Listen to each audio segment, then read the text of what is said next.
Across the Tasman Sea in New Zealand, their exploits were watched by a coach, SnellLydiard, and a runner, Snell, who were poised to employ their own radical tactics to win Olympic gold.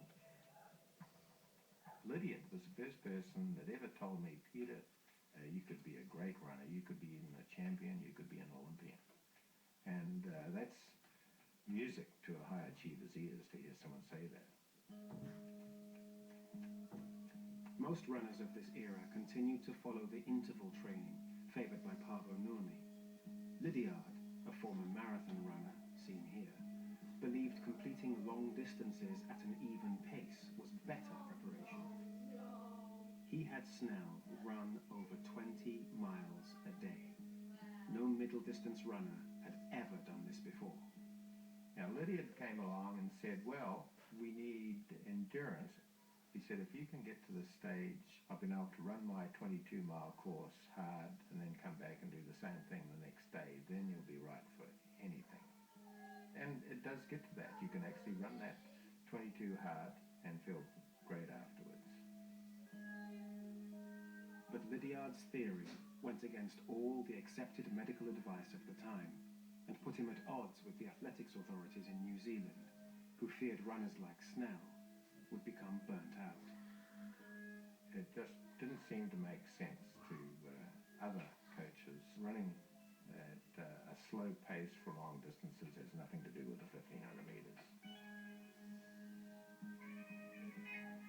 Like Cerruti, SnellLydiard believed in using the natural landscape.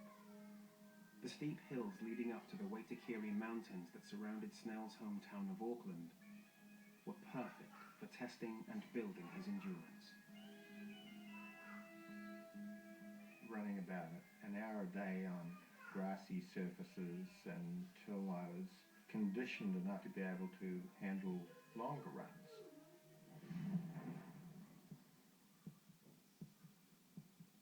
The first 10 miles, things are going along quite nicely, and then the work up the hill starts to get to you, and that's good.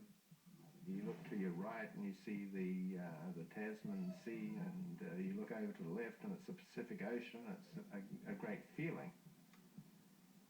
Under the direction of Lydiard, Snell's training began to strengthen his heart and lower his resting pulse rate.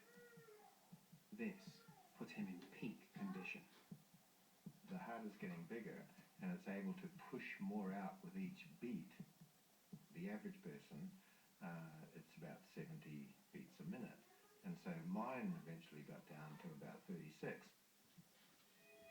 But also, as one starts exercising, there's a long way to go from 36 up to one's maximal heart rate, which is for a young person about 200 beats a minute.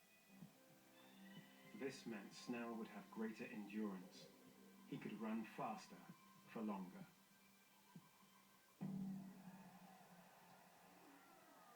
Going into the 1964 Olympic Games in Tokyo, Snell felt his endurance was so high that he would attempt to win gold in both the 800 and 1500 meters.